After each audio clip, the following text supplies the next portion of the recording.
नहटौर में दो प्रेमी जोड़ों की भेंट चढ़ा नीरज का परिवार। पुलिस इंक्वायरी के लिए उठाए गए नीरज से मिलने आ रहे उसके माता पिता की सड़क हादसे में मौत। जी हां, आपको बता दें कि ये पूरा मामला बिजनौर के थाना नहटौर के अंतर्गत आने वाले ग्राम कासमपुर लेखराज का है, जहां से करीब 2 सप्ताह पूर्व दो प्रेमी जोड़े फरार हो गए थे, जिसकी रिपोर्ट उनके परिवार वालों ने थाना नहटौर में लिखवाई थी। उनकी बरामदगी को लेकर पुलिस जांच कर रही थी। इसी मामले में पुलिस नीरज पुत्र राजेश को हरिद्वार से लेकर आई थी। उससे पूछताछ के बाद नीरज ने पुलिस को बताया कि वो दोनों अहमदाबाद में हैं और किसी फैक्ट्री में काम कर रहे हैं। पुलिस ने नीरज के निशानदेही पर दोनों प्रेमी जोड़ों को गुजरात से बरामद कर लिया। इसी के चलते नहटौर पुलिस की हिरासत में नीरज से मिलने उसके माता पिता राजेश और दयावती भाई धीरज बाइक से हरिद्वार से नहटौर नीरज से मिलने आए थे। थाना नहटौर ये आ रहे थे और लेकिन श्यामपुर हरिद्वार थाना क्षेत्र में कार से उनकी बाइक की टक्कर हो गई, जिसमें राजेश व दयावती की मौत हो गई। राजेश का शव आने पर ग्रामीण थाने पर पहुंच गए। उन्होंने नीरज को गलत तरीके से हिरासत में रखने व एक युवती के परिजनों पर आरोप लगाते हुए हंगामा किया, लेकिन पुलिस प्रशासन ने उन्हें समझा बुझाकर शांत कर दिया। अग्रिम कार्यवाही की जा रही है। आइए आपको दिखाते हैं कि क्या कहना है इस संबंध में एसपी पूर्वी धर्म सिंह मार्शल का। जिला बिजनौर से सचनामा इंडिया प्लस न्यूज के लिए संवाददाता शकील अहमद की रिपोर्ट। सर, मैं कंपनी में काम कर रहा था और जब मैं काम कर रहा था वहाँ पर तो वहाँ पुलिस आई। दो पुलिस यहाँ की थी और वहाँ की थी, तो वहाँ से मुझे उठाया इन्होंने और वहाँ की पुलिस तो वहीं उतर गई। मैंने उनसे बोला कि मुझे मम्मी पापा से मिला दो मेरे, ताकि वे टेंशन न ले। तो वहाँ से इन्होंने बोला कि कोई नहीं, उन्हें हम बता देंगे। तो यहाँ ले आए, यहाँ ला के मुझे हवालात में डाल दिया इन्होंने। सर, 4 दिन से मैं गायब हूँ, पूरी रात यहाँ हवालात में रहा, फिर इनके साथ में रहा।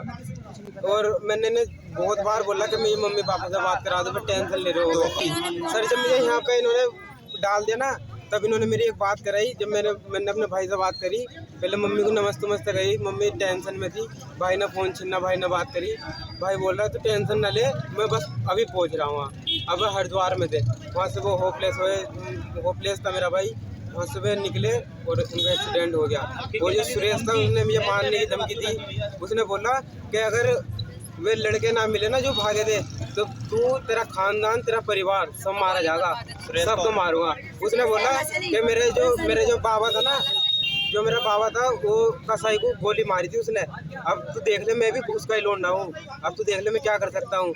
जो लड़के भागे हैं ना, उन्हें और मुझे एक साइड ले गया और फिर बोला अगर तुम यहाँ से बच गए तो यहाँ से बचने के बाद या तो मैं मार दूंगा या मेरे लोंडे पंकज और विशाल या वे मार देंगे। दिनांक 23 नवंबर 2023 को थाना नहटौर पर तहरीरी सूचना प्राप्त हुई, जिसमें एक ने अपनी बहन तथा दूसरे ने अपनी पुत्री को उसी के गांव का रहने वाला चंद्रदीप और सौरभ नामक व्यक्ति बहला फुसला के भगा के ले गए हैं। इस सूचना के आधार पर थाना नहटौर पर सुसंगत धाराओं में अभियोग पंजीकृत किया गया। विवेचनात्मक कार्रवाई के दौरान यह बात प्रकाश में आई कि इन्हीं के गांव का रहने वाला नीरज नामक व्यक्ति, जो हरिद्वार में रहकर किसी फैक्ट्री में काम करता है, उनके लगातार संपर्क में है। इस सूचना पर पुलिस हरिद्वार पहुंचकर नीरज से पूछताछ की गई। पूछताछ के दौरान नीरज ने बताया कि दोनों अभियुक्त अपहर्ताओं को साथ लेकर के अहमदाबाद गए हैं तथा किसी फैक्ट्री में काम कर रहे हैं। अतः पुलिस टीम नीरज को साथ लेकर के अहमदाबाद गई। अहमदाबाद से दोनों अपहर्ताओं को सकुशल बरामद किया गया। दोनों अभियुक्तों को हिरासत में लेकर के थाना नहटौर में दिनांक 9/12/2023 को पहुंची है। इसी दौरान 9/12/2023 को नीरज के मदर और फादर जनपद हरिद्वार से अपने गांव के लिए लौट रहे थे। रास्ते में थाना श्यामपुर जनपद हरिद्वार उत्तराखंड में स्विफ्ट गाड़ी से एक्सीडेंट हो गया, जिसमें उन दोनों की दुखद मृत्यु हुई है। दोनों का पंचायतनामा पोस्टमार्टम की कार्रवाई जनपद हरिद्वार उत्तराखंड पुलिस द्वारा की गई है। दोनों की डेड बॉडी गांव में आ गई है। आगे वैधानिक कार्रवाई प्रचलित है। अपहर्ताओं के संबंध में विवेचनात्मक कार्रवाई प्रचलित है। जो भी साक्ष्य आएंगे, साक्ष्य के आधार पर विधिक कार्रवाई की जाएगी।